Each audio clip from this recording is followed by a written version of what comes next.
The streak is over. UCF basketball finally logs a win versus Utah.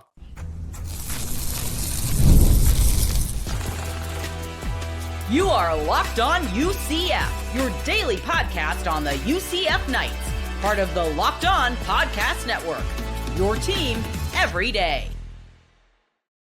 Welcome on in to Locked On UCF, your daily UCF podcast. I'm your host, Mike G, and thank you so much for making Locked On UCF your first listen of every day. Joining me from the last word on sports is my good friend, Andrew Gluchov. Andrew, we've talked about it week after week, day after day. UCF had to do something. They lost games they were supposed to lose. They lost games they were supposed to win. They just kept losing, and they finally pulled out a win versus Utah. Your initial thoughts on the win, sir? This was one Johnny Dawkins definitely needed to try to get some positive momentum headed into the postseason, if there is one. Ugly win is still a win. At the end of the day, it wasn't pretty. They started very slow. It took a while to get going. They built a good lead in the second half and then piddled it away. Eventually, it was a tie game with just a few seconds left. Darius Johnson with a great layup to help seal this game, and the crowd went absolutely bananas, as they should. A lot of pent up energy over the lack of victories and seeing them snatch defeat from the jaws of victory. This is something that they needed so badly, just because when you look at this is a good team. This is what makes it so frustrating. This is really a good team. They just can't figure it out. And so, they're playing against, the lower echelon of the conference at this point. So, okay, something's got to give. They choked against Colorado. They choked against Oklahoma State. Finally, they're at home against Utah. They put it together. And look, Utah is a team lined up for the NIT right now. So this is a legit win that could help UCF, keep their postseason hopes alive. Yeah, agreed. Look, getting to some sort of postseason basketball is definitely going to be important, I think, for Johnny Dawkins. You want as many games as possible to build as much momentum as possible headed into the next stage here. It's been a rough season so far, but they logged the win. I want to talk about what it looked like on the court. Now, you noted before we started recording that Jordan Ivy Curry didn't start. He came off the bench.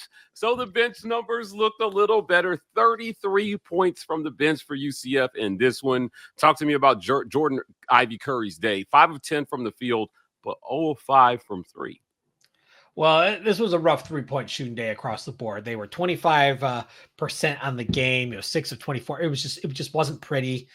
The only person, well, there was 2 guys who hit more than one. There was Debo Coleman, who finally broke out of his shooting slump, put together 10 points on 3 of 5 shooting, 2 of them from downtown.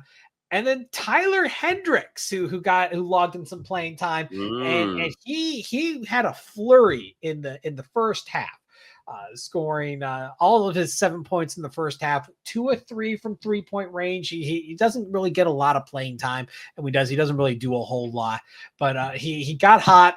He was able to maximize his time, and that's what UCF needs. Sometimes they need they're unsung heroes.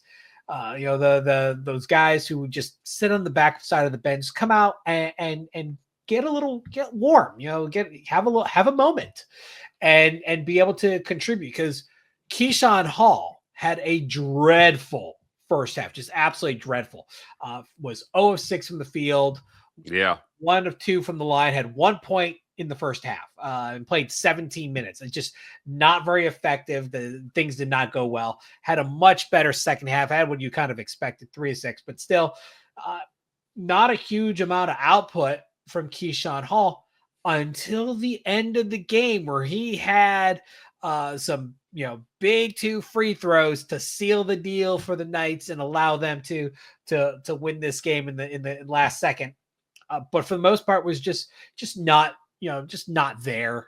It just didn't have a good day. But that's where you need a guy like Tyler Hendricks or someone to step in and have a good day and be able to make up, because the truth is, even your best players are going to have off days, and Keyshawn Hall is your best player. and he had an off day. So it was nice to see someone step up. Yeah, Keyshawn wasn't the only one that had a dreadful first half, though. Only 1 of 7 for Darius Johnson. Michael Williams was 1 of 4 from the field. He kind of,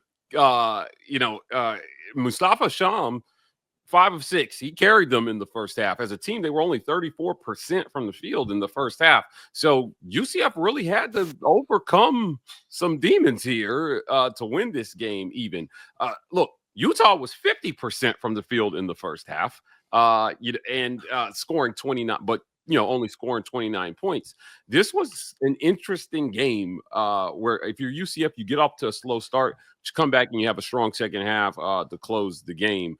Going back to UCF though, I want to talk about Mustafa Sham's day.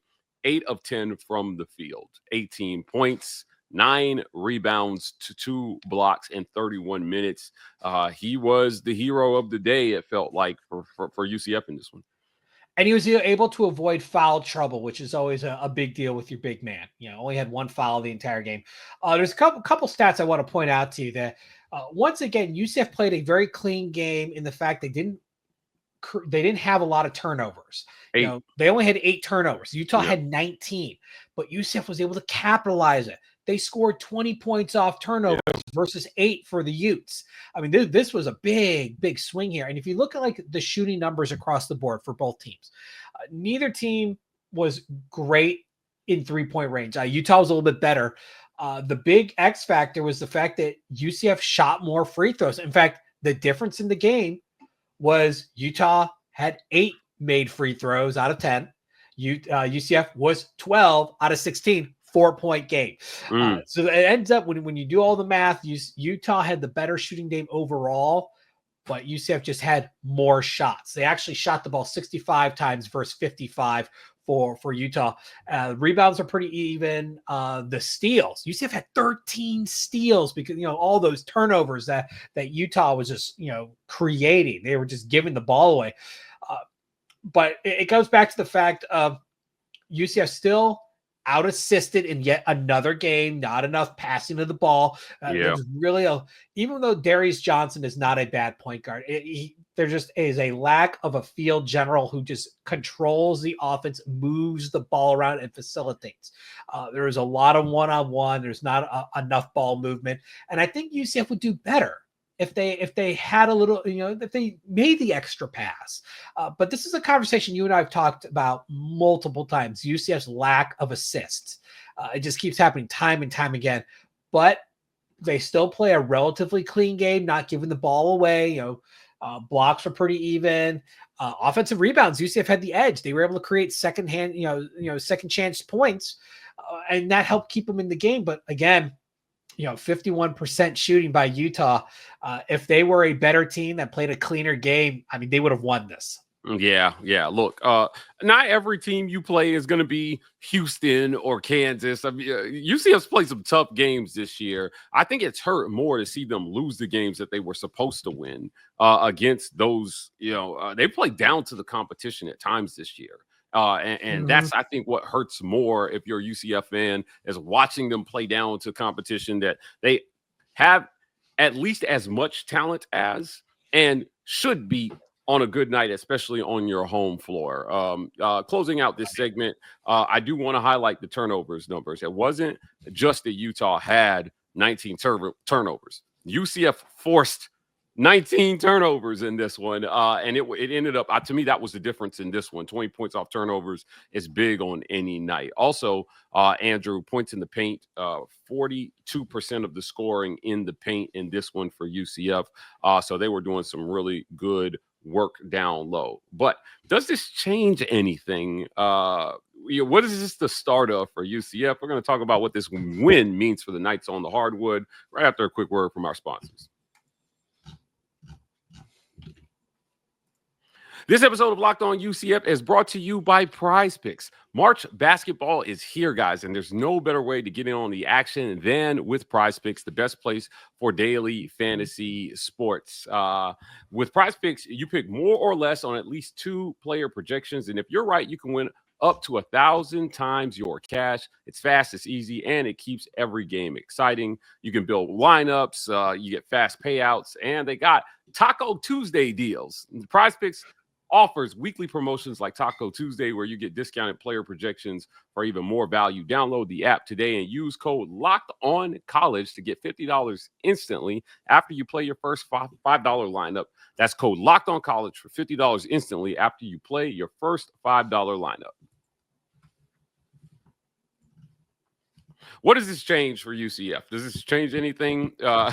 We talked about the trajectory of this team. 7 straight losses. They did not extend it to 8. Again, the 15-16 season was the last time we saw a losing streak this bad. This is the first time they've lost 7 straight games with Johnny Dawkins as coach. But they've stopped it. The bleeding is at least stopped for now. It's clotted for now, and they've got to find a way forward. So, what is this? How can this be the start of something? And what should be the goal? Put yourself in the locker room right now, Andrew. You're telling your team, guys, let's go win one for the Gipper here, like every single night. Or what are you telling your team here? Well, it's go have fun. Be yourself, and leave it all on the court, because you may never. For some of you, this is your last chance. Yeah. And here's the thing, UCF's this last stretch of the season, while we've talked about how strong their schedule is, they're 3-9 against quad 1. Their strength of schedule is ranked 27th in the Warren Nolan rankings. They're 2-4 in quad 2s, and they're undefeated in quad 3s and 4s. Look at the last 5 games that they play. Utah, this is the first one. They won. Utah is currently lined up as an NIT team. Kansas State, next game, lined up as an NIT team. TCU after that, who UCF had a nice win against early in the year, lined up as an NIT team. Then you have Oklahoma State, which is, and then West Virginia, who's looking to be an NCAA team. So you've got, teams that are all hunting for postseason opportunity. So UCF has a chance to not only be a little bit of a spoiler, but that they're still in the hunt. You look at the bracketologies out there for NIT, and UCF is, while they were fading, they're fading fast. Mm-hmm. They're not out. If the season ended today, they would be in the NIT on the low end. So it's not over. They have something to play for, but they got to continue got to build on this. Okay, you got the win. You've got the monkey off your back. You've stopped the bleeding. You've learned how to win a game. You learn how to close out. All right, let's do it again. Let's create a streak. This team had a really good run, earlier in this year. You could beat Kansas State. They got a losing record. You can beat TCU on the road. You've beaten them at home. You know how to do it. Oklahoma State, you know what? That first one, that one you gave them, that was on the road. This one's at home. And then you got, West Virginia away. Okay, that one, my expectations on that one is not overly high. It's like, okay, you can let that one go. You could take a loss there, but you got to win these next 3 games. And I think UCF will land themselves in a postseason tournament. Yeah, look, I look at this the way I look at bowl games in football. Look, it may not be the most prestigious bowl game. You may not make the college football playoff, but there is definitely some meaning to getting that extra basketball, getting a chance to send your seniors out with good memories, getting a chance to get some extra work in for your young freshmen. There is value in making the postseason in basketball, not even if it's not the NCAA tournament. And look, these guys are competitors. They're competitors at the highest level. And, we used to joke back in the day that NIT stood for the not important tournament, or the not impressive tournament, or whatever acronym you wanted to come up with here. But there's a lot of pride, I think, still in going out and playing in these tournaments and winning these tournaments and creating some positive momentum headed into next year if you're Johnny Dawkins. Well, yeah, aside from trying to, save his job, which we'll talk about, it's also the fact of these kids are competitors. They don't want to be looked at as losers. They don't want that. They also have their own aspirations. Yeah. Everyone plays to win, and no one wants to be on the losing end of this. And so to get to a postseason tournament, and not a pay-to-play tournament, I might add, not like the CBI or something. That's pay-to-play. That's good for the low majors, maybe as high as like Conference USA or something like that. But you're in a power conference. You don't need to do a pay to play. At that point, you need to get yourself into the NIT or better. And that should be a regular thing. As we talked about before, UCF does not have a strong basketball history. Johnny Dawkins, by far the most successful Division I coach in the school's history. Only one to win an NCAA tournament game, is the only one to take them to multiple NITs. Donnie Jones got them to one, and they had a quick first round exit. In Dawkins' first year, they went to the semis, but they've qualified for multiple NITs. So you know what? They're going from all the way down here, and maybe they're not up here like you'd want to be, but they're somewhere over here. But they're working their way up, and you're taking decades of ineptitude and irrelevancy, and you're trying to write a new chapter. Well, it takes time. No one looks at UCF like, hey, I want to go to that school for basketball.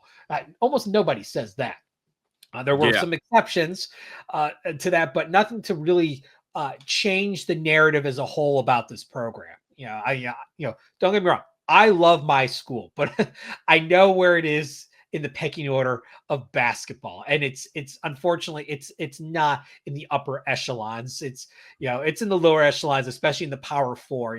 You've gone from small, medium-sized fish in a small pond to a little fish in a giant ocean. So it's going to take a while. It's not like football where you can rebuild this quicker. Florida's the hotbed of football talent, and it's different. Basketball is a whole nother monster, as we know. North Carolina as a state is a major hotbed. This year the SEC is just absolutely on fire. I mean, the state of Alabama owns college basketball right now. Who would have thought? But the state of Alabama owns college basketball at the moment, and Texas as a state is doing really well. But Florida, as a state outside of the University of, really isn't generate a huge amount of buzz. So I mean, it takes a while, and you got to give Johnny Dawkins a lot of credit. He's been swimming against the current in building a program here, had not got a lot of financial support, but continues to punch above the amount of money that they put in. The real question is if he survives this year, will they give him resources to really turn up the juice? Or if they pull the plug on Johnny Dawkins, will they give the next guy enough support to put a team together? Yeah, that's a great question. The support that you need in today's college basketball to be able to succeed. Part of what is terrible about doing more with less is that as you continue to do it, they continue to expect that becomes a norm. Well, you didn't need it to win before, so why would we just spend money on you to do? But to keep up, the consistency is not. It's not feasible unless you're going to get the consistent financial support, Andrew. You have to have financial support in today's college sports, no matter what the major sport is, if you want to keep up. Look, I cover women's basketball. The money that's being thrown around there right now is crazy. If you don't have $500,000 to spend on players, good luck trying to compete consistently in women's basketball. This is women's basketball we're talking about. So imagine men's basketball, and we already know what it's like on the football side. You've got to find dollars to help Johnny Dawkins do his thing, or it's going to be really, really difficult, I think, in the future to compete. So I'm with you on this one all the way. Put a few dollars behind him, and at worst, you show the next coach that there's going to be support for the program if he steps in, right? Yeah. Is that like, yes, we're gonna support this guy, support you the same way we supported the last guy. Yeah, and I want to throw out there, you talk about women's basketball and UCF's women's basketball is just not a good program. Yeah. They're barely out of the cellar in the Big 12. They have a 10-16 record. They're 3-13 in conference. Just not a good program. Again, like you said, if you're not willing to pony up some money to support your program, especially in today's NIL money-driven era, you're going to have these bad teams. And yes, I get it. UCF is still on the bottom end of the budget when it comes to, college sports. They aren't making a full share of Big 12 media revenue. They're going to get a guaranteed 19 mil. And then next year they start to ramp it up. So we have to revisit this after, after the 2025-2026 season, because well, they say, oh, well, we got a full share starting next year. Well, yeah, you get it at the end of the school year. You don't have that money up front. And UCF's credit is a little tapped at the moment with all these other things going on. So, next year obviously is going to be kind of similar to what we see now, as far as the outlay, maybe a little bit higher, but I don't see a huge difference. It's the following year, 2026 is the real one where UCF really has to start to put up. If they want to be taken seriously, they got, that grace period of growing into the Big 12 really ends in 26. You've got a year of full media dollars now, as well as everybody else. You're a full share, just like the Colorados, the Arizonas, the Houstons, the Oklahoma States. All of them are going to have equal share at this point. Now you got to really ramp up and put together a product that is respectable and competitive.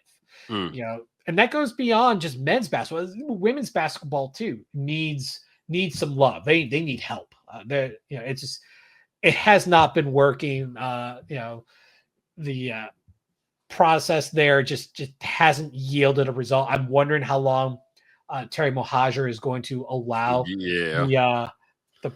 the system, the experiment to go before it's like, all right, let's try something new. Because obviously this isn't working, because UCF basketball has, on the women's side, has not been competitive since Coach Abe left for Georgia after their, UCF's run in the NCAA tournament a few years back.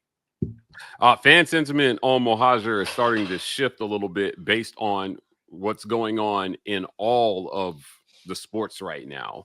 And now, again, I know social media is but a microcosm of entire fan sentiment, but we're starting to see more and more people are saying the state of athletics at UCF is not where we think it should be, based on the support from a fan perspective and, the dollars that are available. Everything should be better than this.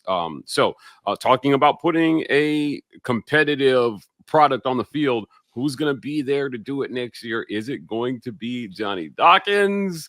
And is this win enough to take a step in the right direction of securing his job next year? We'll talk about that right after a quick word from our sponsors.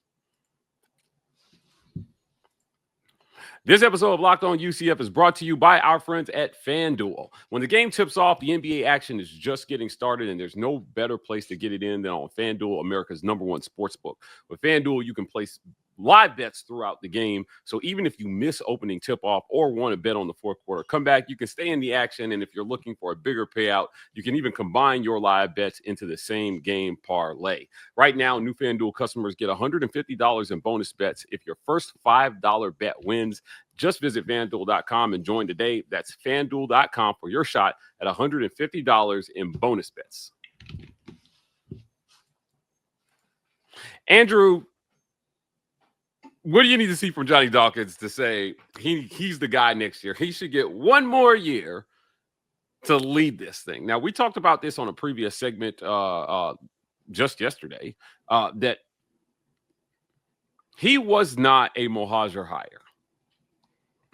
And so, correct, given that this AD does not have the connection that this was my pick, this is my guy, I hired him, what do you want to see from him if you're Mohajir down the stretch here to say, you know what, I'm going to give you another year to at least get the ship headed the right direction? I don't think that it's realistic at this point to expect a championship from Dawkins, next year or even, but certainly you want to see them be more competitive in those games that I talked about, that you've got equal talent to a lot of the teams that you lost to. There were some deflating losses in there that just felt like this is a game UCF should get, and they didn't get it. And if you're Mohajir, you're thinking, I want to at least see my coach win those games here to say, we're going to stick with them. Are you polling your players and saying, hey, how do you guys feel about the process this year? Here's an interesting tidbit. In the Division I era at UCF basketball, they have never made doesn't matter which one, a postseason tournament 3 years in a row. They haven't done it. Okay. They went to the NCAA tournament 2 years in a row at the end of their time in the Atlantic Sun before they moved to Conference USA. In the first 2 years of the Donnie Jones era, they made the CBI and then the NIT. And then current Johnny Dawkins has them back-to-back in the NIT. So by getting into the NIT this coming year, that will be the first UCF 3 in a row for streak of getting into a postseason tournament.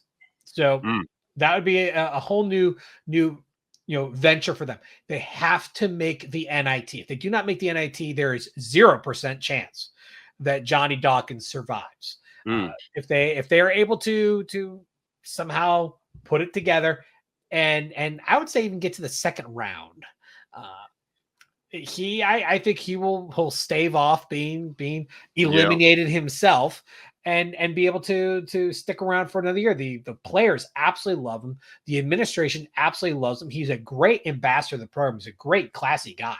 It's just the team's just not getting it. They're not putting it together. And well, last year they punched up. They were not meant to be as good as they were. This team has underachieved. This team should have been better. This was a fringe NCAA tournament quality team, and they're barely sniffing the NIT at this point. So you got to take that into consideration. But if they can put it together and finish the season and get to the NIT and maybe make a little bit of noise, I think Terry's going to have to pump the brakes. Because remember, when we talked about that segment, I mentioned Terry already extended his contract. He owns this now. It's no longer, it doesn't matter. He wasn't a Mohajir hire. He owns it because he extended Dawkins' stay in Orlando. Just saying.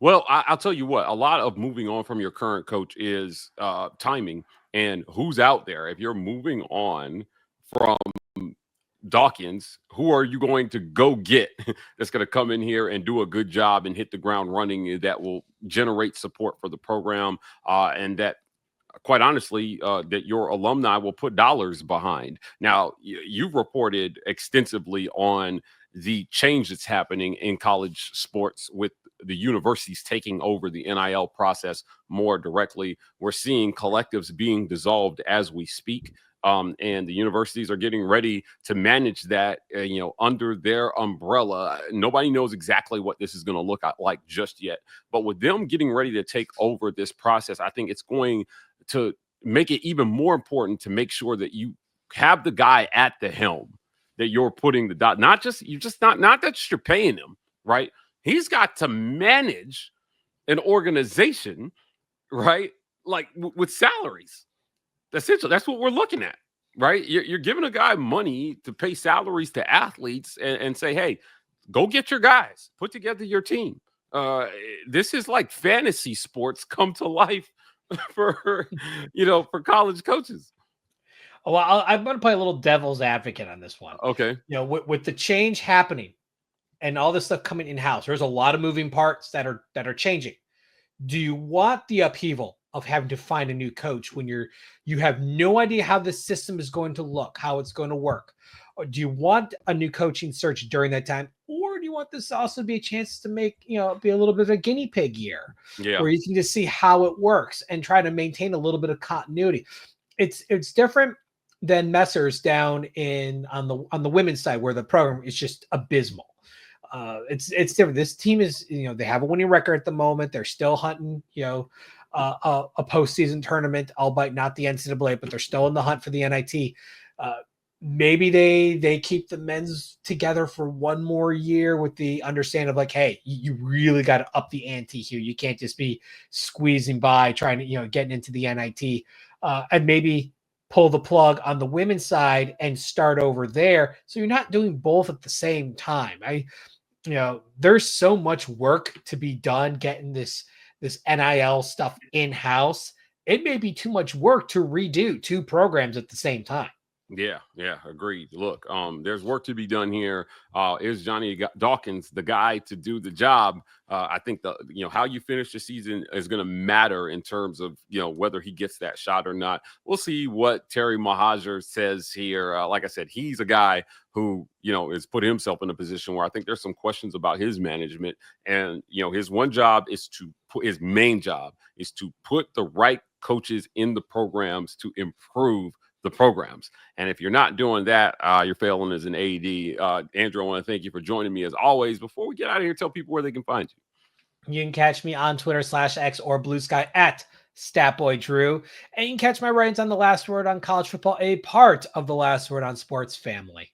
Thank you guys for making Locked On UCF your first listen of every day. For your second listen, go check out our friends at Locked On Big 12. Our guy Drake Toll leads the conversation in conference realignment news. Man pulls no punches when it comes to talking about every team in the Big 12, including the UCF Knights. You can find Locked On Big 12 on YouTube or wherever you listen to your podcast. And you can find us here tomorrow, Locked On UCF.